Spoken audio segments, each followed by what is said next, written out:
السلام علیکم.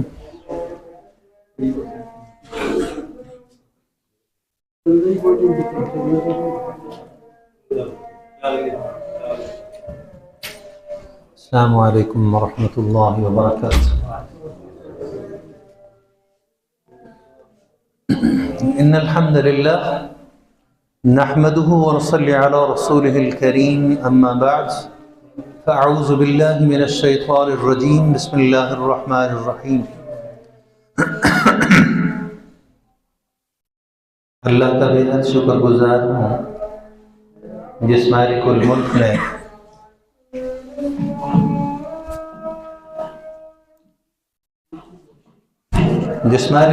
نے اپنی رحمت سے مجھے اور آپ کو اپنے گھر میں جمع فرمایا ہے. یہ اس کی کرم نوازی ہے، اس کی مہربانی ہے.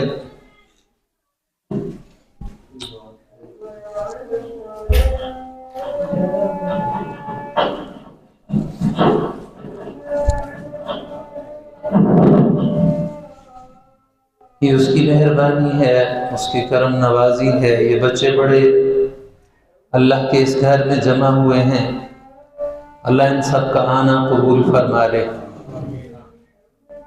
اس محلے میں دوستوں نے جانے والے بزرگوں کے نام پر یہ چھوٹی سی مسجد تعمیر کی ہے. اللہ اس کو قبول فرما لے.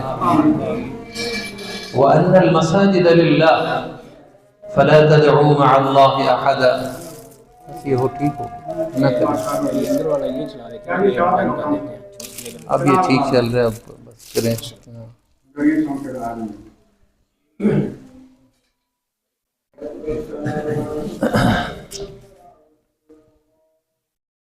وَأَنَّ الْمَسَاجِدَ لِلَّهِ فَلَا تَدْعُوا مَعَ اللَّهِ أَحَدًا.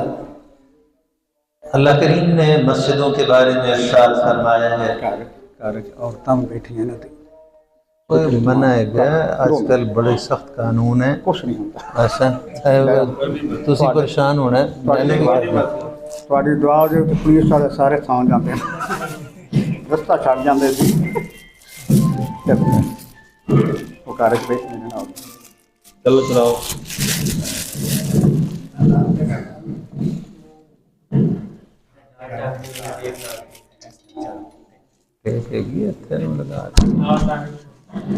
ایسی کوئی رومال یا کوئی چیز ہے کی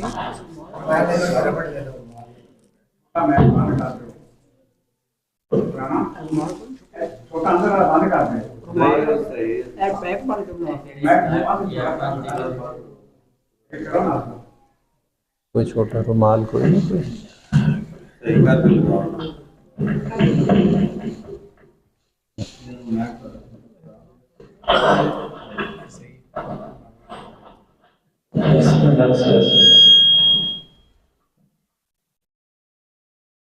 وَأَنَّ الْمَسَاجِدَ لِلَّهِ فَلَا تَدْعُوا مَعَ اللَّهِ أَحَدًا. اللہ نے قرآن میں مساجد کے بارے میں ہمیں تنبیہ کی کہ یہ اللہ کے گھر ہیں. اس میں اللہ کے علاوہ کسی اور کو نہ پکارا جائے. اللہ کے سامنے سجدہ ریز ہو کر اللہ کو راضی کیا جائے. یہ تمام مسجدیں جن کے بارے میں رسول اللہ صلی اللہ علیہ وسلم نے فرمایا احب البلاد الى اللہ مساجدها. اللہ کریم کو دنیا میں جو سب سے زیادہ پسندیدہ جگہ ہے آقا نے فرمایا وہ تو مسجدیں ہیں. مسجدوں میں آنے والے، مسجدوں میں رکوع کرنے والے، سجدہ کرنے والے. وَأَبْغَضُ الْبِلَادِ إِلَى اللَّهِ. سب سے ناپسندیدہ جگہ جو اللہ کو ہے اسواقها، وہ تمہارے بازار ہیں، گلیاں ہیں جہاں لوگ جمع ہو جائے کاروبار نہیں کرتے. مجبوری کے طور پر مسلمانوں کو کاروبار کے لیے جانا پڑتا ہے، لیکن اللہ کی پسندیدہ جگہ نہیں. وہاں چونکہ ہر وقت دنیا دنیا دنیا دنیا کمانے کی دھن ہے اور دنیا بنانے کی دھن ہے، اور یہاں آخرت کی فکر ہے اور دنیا کی جائز ضرورتوں کے لیے بھی اللہ کو بندہ پکارتا ہے. رسول اللہ صلی اللہ علیہ وسلم نے فرمایا تھا کہ جب کوئی شخص اپنے گھر سے نکل کر مسجد کی طرف آتا ہے نماز پڑھنے کے لیے یا اللہ کا گھر دیکھنے کے لیے، وہاں قرآن پڑھنے کے لیے، تو اللہ کریم اتنے خوش ہوتے ہیں کہ جیسے ہی تم اپنے گھر سے یا جہاں سے بھی آپ مسجد کی طرف رخ کرتے ہیں تو اللہ تعالیٰ آپ پر اپنا کرم یہ فرماتے ہیں کہ بندہ ایک قدم اللہ کے گھر کی طرف اٹھاتا ہے تو اللہ تعالیٰ جس نے جنتیں بنائی ہیں تہ بتہ، اللہ تعالیٰ نے اوپر تلے جنات کو بنایا، یعنی بہت ساری جنتیں ہیں اللہ کی، اور منزل پر منزل، دنیا میں ہم منزل بناتے ہیں، ایک منزل 2 3 مکانات بنے ہوتے ہیں، اسی طرح جنت بھی منزل پر منزل ہے۔ فرق یہ ہے کہ اللہ کی جنت جو ہے اس کا ایک جنت سے دوسری جنت کا فاصلہ اتنا ہے جیسے زمین سے آسمان کا فاصلہ ہے، پھر اوپر والی جنت نیچے والی جنت سے زیادہ خوبصورت ہے، وسیع ہے، عمدہ ہے، پھر اس سے اوپر والی اس سے بھی خوبصورت ہے۔ اور جب تم مسجد کی طرف چل کے آتے ہو تو تمہارا ایک قدم زمین سے تم چند انچ اوپر اٹھاتے ہو، اللہ تمہارا درجہ نیچے والی منزل سے اٹھا کر جنت کے اوپر والی منزل میں فرما دیتے، وہاں لکھ دیتے ہیں۔ وہ ایسے ہی ہے کہ تم نے زمین پر تھوڑا سا پاؤں اٹھایا، اللہ نے زمین سے آسمان کا فاصلہ طے کر کے اوپر والی جنت میں مقام رکھا۔ یہ مسجد معمولی جگہ نہیں ہے، یہ جنت کے حصول کا بہت بڑا ذریعہ ہے۔ رسول اللہ نے فرمایا من بنا للہ مسجدا بنى اللہ له بیتا فی الجنہ، جنہوں نے دنیا میں اللہ کے گھر مسجدوں کی تعمیر کی، اس میں حصہ لیا، یہ تو بڑے عظمت والے ہیں۔ انما یعمر مساجد اللہ من آمن باللہ والیوم الآخر، یہ مسجدوں کو تعمیر کرنے والے، مسجدوں کو بنانے والے یہی تو لوگ ہیں جن کا اصل ایمان ہے اللہ پر، یوم آخرت پر۔ یہ تو ایمان والے لوگ ہیں جن کا کام مسجدوں کو بنانا، مسجدوں کو صاف کرنا، مسجدوں کی خدمت کرنا۔ بہت سارے لوگ دنیا میں ایسے ہیں جو مسجدوں کی صفائی کا خیال کرتے ہیں، تو بعض لوگوں کو علماء بتاتے بھی ہیں تم بڑی مشکل میں ہو، پریشانی میں ہو تو تم آؤ، مسجد اللہ کا گھر ہے، وہاں جھاڑو دیا کرو، وہاں کی ٹونٹیاں صاف کر دو، اندر کوئی کام کرتا ہے تو اس کو صاف کر دو، دیکھو تمہارے مقدرات میں جتنی رکاوٹیں ہیں، تمہیں جتنے مسائل ہیں، جتنی پریشانیاں ہیں، جیسے تم مسجد کا جھاڑو دے کے مسجد کو صاف کرو گے، اللہ تعالیٰ تمہاری رکاوٹوں کو صاف فرمائے۔ یہ اللہ کی باتیں ہیں، اللہ اپنے گھروں سے محبت کرنے والوں کو محروم نہیں رکھتا۔ اور دنیا میں کئی واقعات ہو چکے ہیں جو بڑی عجائبات سے تعلق رکھتے ہیں۔ خلیفہ ہارون رشید کے زمانے میں انہوں نے بغداد میں ایک مسجد تعمیر کرنے کا حکم دیا، بہت بڑے مسلمانوں کے بادشاہ، ایک ہی بادشاہ پوری دنیا کے مسلمانوں، ایک ہی بادشاہ خلیفہ ہارون رشید۔ خلافت کا تو یہی مقصد ہوتا ہے کہ پوری دنیا کے مسلمان ایک ہی بادشاہ کے ماتحت ہوں گے، اس میں ہی مسلمانوں کی عزت ہے۔ اب ہم کئی ملکوں میں بٹ گئے ہیں، یہاں مرضی کے حکمران بیڑا غرق کر دیا، اللہ ان کو ہدایت عطا فرمائے۔ خلیفہ نے حکم دیا کہ مسجد بنائی جائے بغداد میں، عالی شان شاہی مسجد، اور سارے اخراجات جو ہے وہ خلیفہ نے اپنی گرہ سے ادا کیے۔ مسجد جب تکمیل کے مراحل میں تھی تو ایک بندہ جو وہاں مستری تھا وہ خلیفہ کے پاس، بادشاہ کے پاس حاضر ہوا، تو اس نے کہا کہ میری ایک درخواست ہے۔ بادشاہ سلامت نے حکم دیا، فرماؤ کیا بات؟ کہنے لگا جناب آپ ناراض نہ ہوں، مجھے پتہ ہے آپ عظیم بادشاہ ہیں، آپ کے پاس خزانے بھرے ہوئے، آپ کو تو ضرورت ہی نہیں، بڑی شاندار مسجد بن گئی، میری اس میں بڑی خدمات ہیں، میں نے اس میں حصہ لیا ہے، تعمیر کی، مزدوری کرتا رہا ہوں، مجھے مزدوری آپ کی طرف سے ملتی رہی ہے، تو جناب میری ایک آرزو ہے اگر آپ اجازت دیں۔ تو بادشاہ نے کہا کہو کیا کہتے ہو؟ کہنے لگا ایک پر نالا مسجد میں سے جو پانی نیچے آتا ہے بارش کا، تو میری اتنی ہی طاقت ہے، اور چونکہ یہ میں نے ہی بنایا، ایک پر نالا مجھے اپنے پیسوں سے بنا کر یہاں لگا لینے کی اجازت دے دے۔ بس بادشاہ کا دل نرم ہو گیا، تو اس نے کہا اچھا یار لگا لو۔ ایک پر نالا اس نے لگا دیا مسجد میں، کچھ دن گزرے جب مسجد آباد ہو گئی، کوئی سجدہ کر رہا ہے، کوئی نماز پڑھ رہا ہے، کوئی رکوع کر رہا ہے، کوئی قرآن پڑھ رہا ہے، تو جب وہاں کام شروع ہو گیا تو اللہ کریم نے اپنی رحمت سے خلیفہ وقت کو رات خواب میں اللہ نے جنت کے محلات کے نظارے دکھائے۔ وہ جو رسول اللہ نے فرمایا تھا من بنى للہ مسجدا بنى اللہ لہ بیتا فی الجنہ، تم دنیا میں اللہ کا گھر بناؤ، جنت میں اللہ تمہارے لیے محل بنا دے۔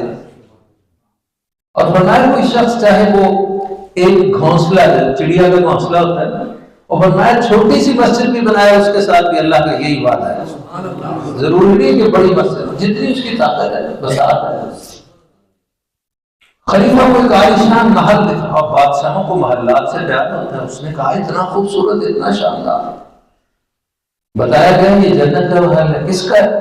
وہاں جو خادم تھے رشتے، وہاں وہ خدمت پر معمور صفائیاں کر رہے ہیں، اس کی ستھرائیاں کر رہے ہیں۔ پوچھا یہ کس کا محل ہے؟ تو انہوں نے کہا کہ دنیا میں امیر المومنین ہارون رشید نے اللہ کا ایک گھر مسجد بنائے، اس کے بدلے میں اللہ نے یہ جنت میں اس کا گھر بنا دیا۔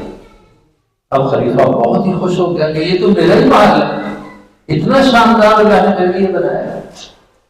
تھوڑے قدم آگے گیا تو دیکھا اتنا ایک اور محل ہے۔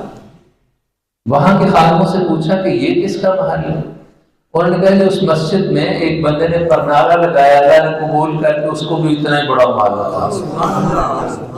یہ مطلب ہے کہ مسجد میں تم نے تو 2 اینٹیں دی، 10 اینٹیں دی، نہیں، وہ قبول کرنے والا بہت بڑا ہے۔ وہ دیکھتا ہے ایک بندے کی طاقت اتنی، ایک بندہ 1 لاکھ روپے خرچ کر سکتا ہے، 10 لاکھ دے سکتا ہے، اور ایک بندے کے پاس تھوڑے پیسے ہیں اور وہ تھوڑا خرچ کر سکتا ہے، تو وہ اتنا ہی خرچ کرتا ہے تو وہ اس کے لیے بہت بڑا افضل مقام ہے اس کا۔ عرب کے مشہور ایک بہت بڑے سخی گزرے حاتم طائی، قبیلہ طائی کے، وہ بہت بڑے سردار تھے، بہت بڑا تاجر تھا، بڑا مالدار تھا، بڑی سخاوت کے قصے مشہور ہیں۔ ایک مرتبہ کسی نے پوچھا کہ حاتم طائی تمہارے تو بڑے قصے مشہور ہیں، تو تم نے کوئی ایسا بندہ بھی دنیا میں دیکھا ہے جو سخاوت میں تم سے بھی بڑھ کر ہو؟ تم تو لوگوں پر لاکھوں خرچ کر دیتے ہو، تو وہ تم سے بھی بڑا کوئی سخی ہے؟ کہنے لگا ہاں، مجھ سے بھی بڑا ایک سخی مجھے ملا تھا۔ انہوں نے کہا کیسے؟ ایک روایت میں ہے کہ کہنے لگا ہم صحرا میں سفر کر رہے تھے تو تاجر دوست ساتھ تھے، تو رات ہو گئی تو ہمیں ایک خیمہ نظر آیا، سردی کے دن تھے، تو ہم نے کہا یہاں رات بسر کرنے کے لیے پناہ لیتے ہیں۔ وہ ایک عیالی بکریوں کا چرواہا، اس کا خیمہ تھا، اس کی بکریاں تھیں، تو وہ رات کو وہیں تھا، آگ اس نے جلائی ہوئی تھی، تو ہمیں خوش آمدید کہا، ہم چند دوست تھے تو ہم اس کے پاس ٹھہرے، اس کو کہا کہ رات ادھر، اس نے کہا خوش آمدید، میرا خیمہ ہے، آ جاؤ۔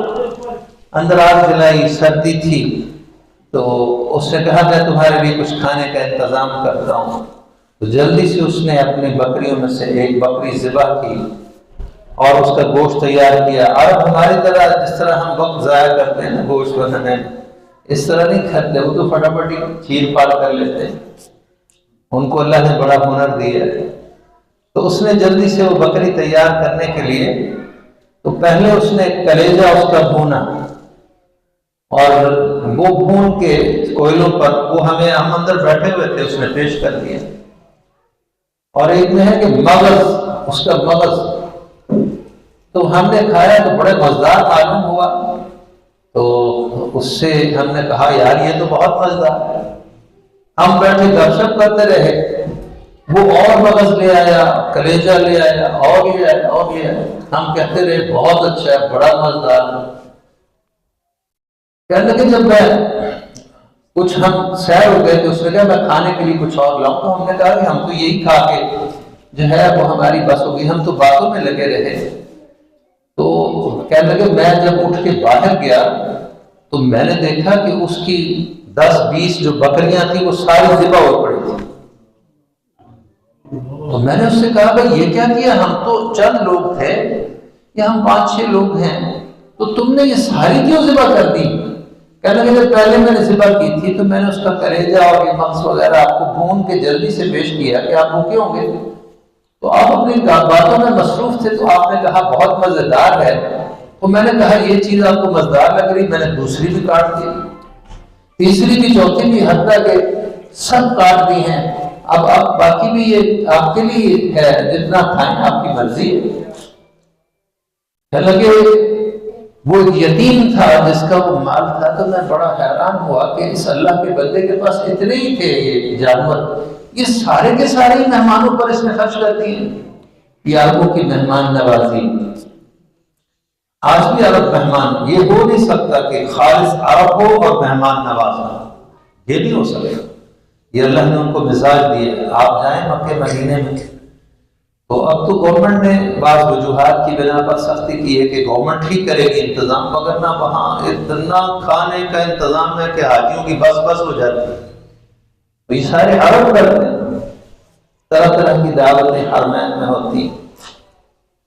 تو بتا رہا تھا کہ اس سے پوچھنے والے نے کہا کہ اللہ کے بندے تو پھر آپ نے اس کے ساتھ کیا حسن سلوک کیا؟ تو اس نے کہا کہ میں نے اس کو 500 بکریاں ریوڑ عطا کیا، اور میں نے 200 اونٹ بھی دیے، میں نے اور بھی اس کو انعام دیا حاتم طائی نے۔ تو اس نے کہا کہ حاتم طائی پھر تو تم اس سے بڑے سخی ہوئے نا، تم نے اتنا کچھ دے دیا، اس نے 15-20 بکریاں کی تھی تو تم نے تو 500 دے دی اس کے بدلے۔ اس نے کہا نہیں نہیں، مجھے تو اللہ نے بے شمار مال دیا ہے، اس کے پاس تو تھا ہی وہ سارا ہی اس نے خرچ کر دیا، میرے پاس تو بہت کچھ تھا، اس نے تو سارا خرچ کر دیا۔ یہ اللہ قدردان ہے، بندہ تھوڑا کام کرتا ہے، اللہ زیادہ قدردانی۔ تو میں کر رہا تھا کہ یہ مسجد جو ہے اللہ کے لیے بنائی گئی ہے، وقت پر حل کافی ہو گیا، بس کریے گا، دعا کرائیے تھوڑا لگان ہوگا اور 5 منٹ چلو، 5 منٹ چل زیادہ ہو گیا تو پھر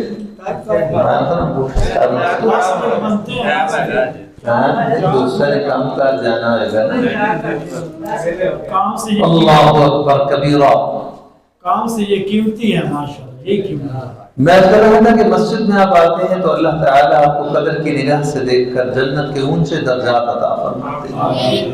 ہماری بدقسمتی یہ ہے کہ ہم اپنی بنی ہوئی جنت کو، نیکیوں کو روزانہ برباد کرتے ہیں، غیبت کر کے، چغلی کر کے، جھوٹ بول کے، حسد کر کے، مسلمانوں کے بارے میں بدظنی رکھ کے، مسلمانوں کے بارے میں بدلحاظی کر کے، ان کے بارے میں باتیں بنا کے، ہر روز ہم اتنے بڑے بڑے گناہ کرتے ہیں جس کی وجہ سے وہ ہماری بنی ہوئی جنت برباد ہو جاتی ہے۔ لیکن اگلے وقت جب ہم پھر اللہ کے گھر کی طرف آتے ہیں تو اللہ کہتا ہے پھر اس کی جنت بنا دو، یہ کملہ ہے، اس نے نقصان کر لیا، پھر اور بنا دو، کہیں ہم اس کو محفوظ رکھنے والے بن جائیں تو بڑی عظمت بن جائے۔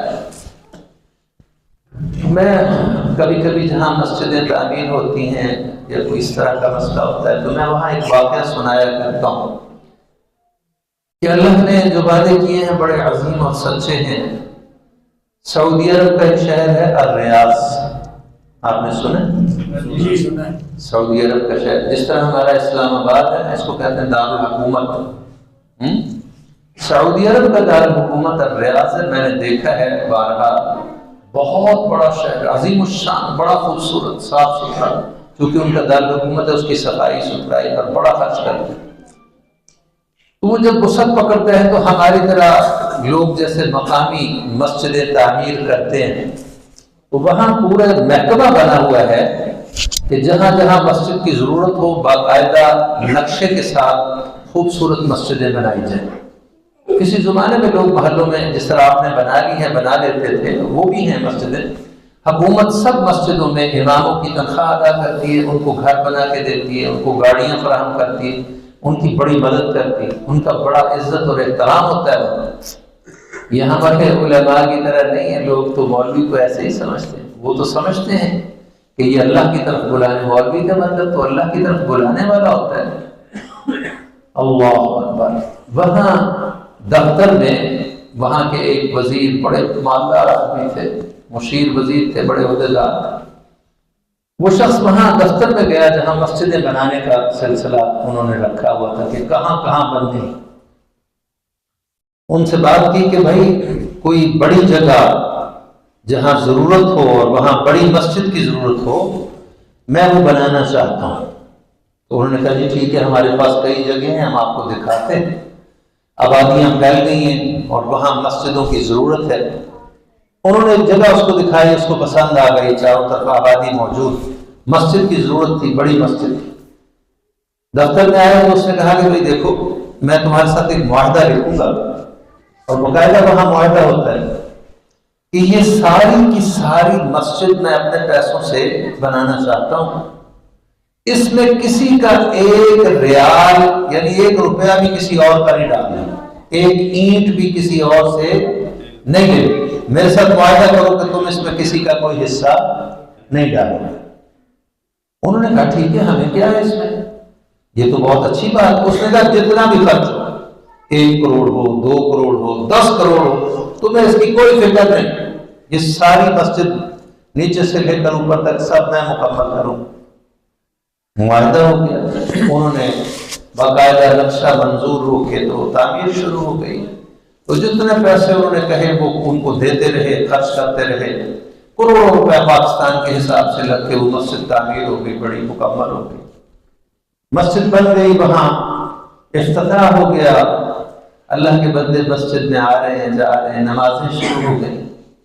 وہ جو وزیر مشیر صاحب تھے، بہت بڑے سیٹھ آدمی تھے، تو وہاں وزیر و مشیروں کی اتھارٹی بھی بڑی ہوتی ہے. ہمارے جیسے ایک کھچر خوار قسم کے وزیر نہیں ہوتے وہاں واقعی ان کی بڑی اتھارٹی، بڑے ان کا ہے طاقت اور دبدبہ ہے.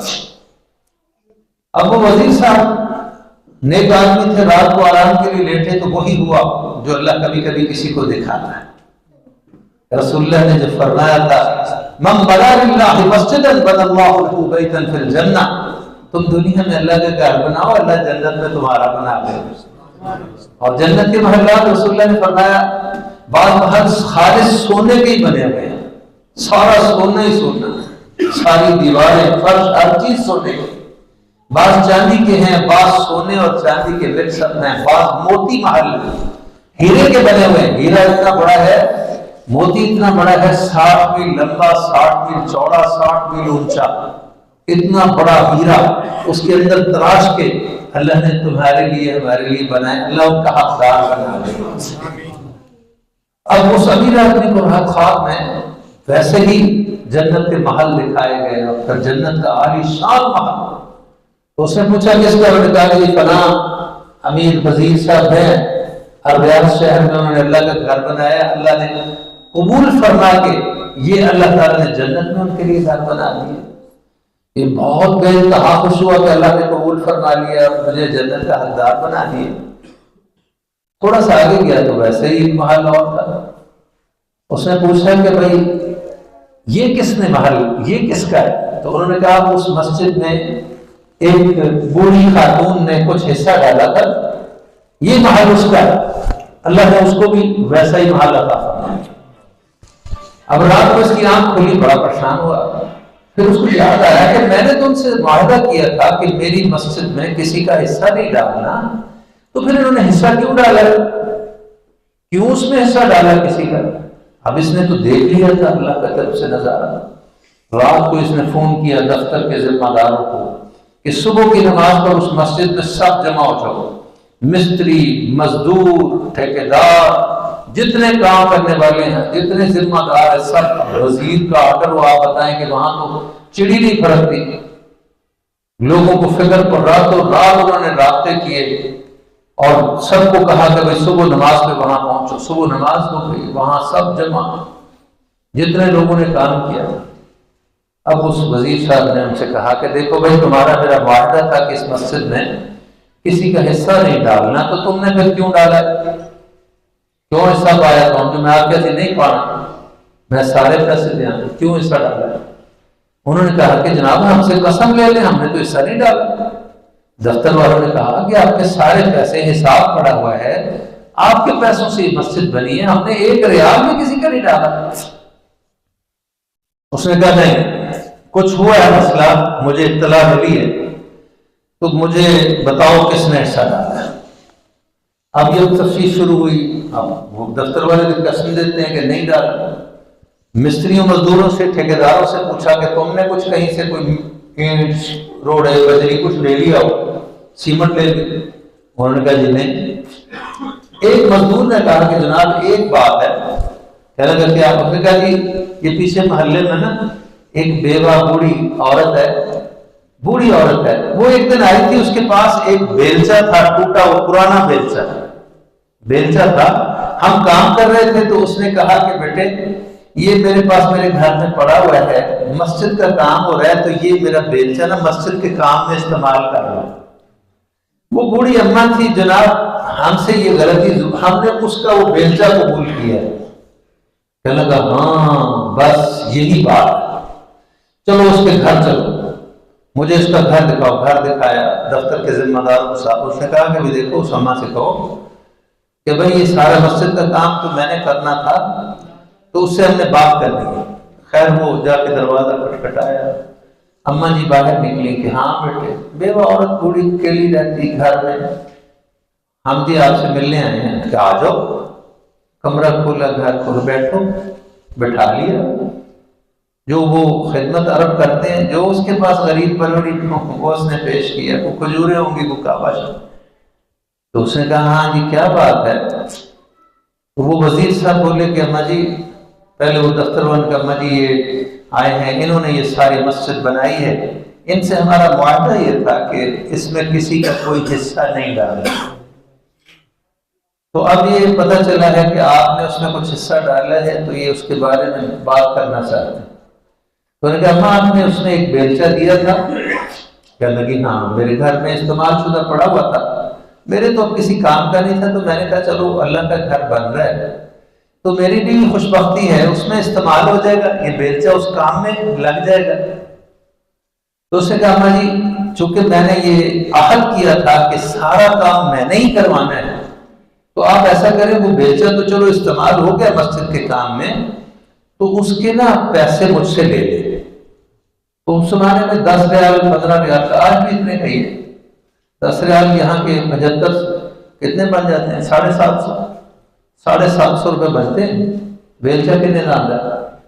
انہیں کو تو یاد نہیں، 500-700 کا بیلچہ دیتے بھی لگ جاتا ہے، اچھا بیلچہ تو 10 ریال کا تھا نا، لیکن پرانا تو پھر ظاہر ہے تو 5-6 ریال کا ہی بنتا پرانا۔ تو اس نے کہا اماں جی آپ ایسا کریں مجھ سے نا اس کے 1000 ریال لے لیں، 10 ریال کا بیلچہ 1000 ریال لے لیں، اور وہ بیلچہ نا مجھے ہبہ کر دیں، کیونکہ میں کسی اور کا حصہ نہیں ڈالنا چاہتا مسجد۔ بوڑھی اماں نے کہا کہ دیکھو بیٹے وہ پرانا بیلچہ مسجد میں دے دیا تھا، اس کے پیسے لیتی اچھا لگتی ہے۔ اب وہ جذباتی تھا وزیر، اس نے کہا ایسا کرو 10,000 ریال۔ کتنے؟ 10,000 ریال۔ اماں نے کہا کہ بیٹے اب بیلچے کے پیسے میں 10,000 ریال، 10 ریال کا بیلچہ 10,000 ریال کتنے بنتے ہیں؟ 1,000 ریال جو ہے 7.5 لاکھ بن جاتا ہے۔ کتنے بن جاتے ہیں؟ کتنے بننا نہیں 7.5 لاکھ نہیں، کتنے 75,000 بنتے، 1,000 کے 75,000 بنتے ہیں، 10 ہاں 80,000 بنتے ہیں۔ تو 1,000 ریال سے 10,000 ریال ہوا تو کتنے ہو گئے؟ 8 لاکھ۔ وہ 500 کا بیلچہ ہے، 8 لاکھ روپیہ۔ انہوں نے کہا یہ لے لو اور وہ بیلچہ نا مجھے ہبہ کر دو۔ اور میں نے کہا بیٹے یہ بیلچہ میں اس کو بیچتی ہوئی اچھی لگتی ہوں، پرانا بیلچہ تھا اللہ کے گھر میں لگ گیا تھا۔ اس نے کہا اماں 15,000 ریال لے۔ میں کہا نہیں بیٹے نہیں، یہ آپ کے بس مجھے معاف کریں ایسا کام ہے۔ میں نے کہا اماں 20,000 ریال لے، 20,000 ریال لے وہ بیلچہ دینا۔ جب اس نے کہا نا کہ 40,000 ریال، کتنا؟ اب کتنے بنتے ہیں؟ 10 کا 8 لاکھ ہوا تو 800 کو 32 لاکھ، ہاں تقریباً 30 لاکھ، ہاں چلو 30 لاکھ۔ وہ 30 لاکھ روپے 500 کے بیلچے کے، جب اس نے کہا نا کہ اماں 40,000 لے تو اماں بول پڑی، کہتی ہے پتر جس رب نے نا تینوں کچھ بخایا نا مینوں بھی بخایا، میں نہیں بیلچا بیچنا، میں بیلچا نہیں ہوں بیچنا۔ یہ جو مسجدوں میں آپ تھوڑا سا کام کرتے ہیں، پتہ نہیں اللہ کے ہاں اللہ آپ کے اخلاص کو دیکھتا ہے، خلوص کو دیکھتا ہے۔ اس نے میں نے کہا نا پتر میں نہیں بیچنا، تو کی سمجھنا جنہیں تینوں کچھ بخایا میں نے بھی بخایا۔ بسم اللہ الرحمن الرحیم الحمد اللہ لا الہ الا هو الحی القیوم یا حی یا قیوم برحمتک نستغیث۔ اللہ بڑا فتنہ دا دور ہے، اسی بڑے ماڑے تے کمزور، یا اللہ نیکی دے جڑے کام سانو علماء نے دسے نے سمجھائے تیرے نبی دیاں گلاں پہنچیاں نے، یا اللہ مل جل کے جنہاں بچیاں نے بھائیاں نے مسجد بنائی ہے، اللہ انہوں آباد کرنے والا بنا، مسجد شور شرابہ نہ کرن بلکہ ان کی خدمت کرن، اتنے قرآن پڑھن، اتنے دین دی گل ہوئے، اتنے نمازاں پڑھن، یا اللہ انہاں دا سارا عمل قبول فرما لے، انہاں دے حصے پائے قبول فرما لے، یا اللہ تیرے کول تاجر دے خزانے نے انہاں سب نو جنت دے وچ یا اللہ عالی شان سونے دے محل عطا فرما۔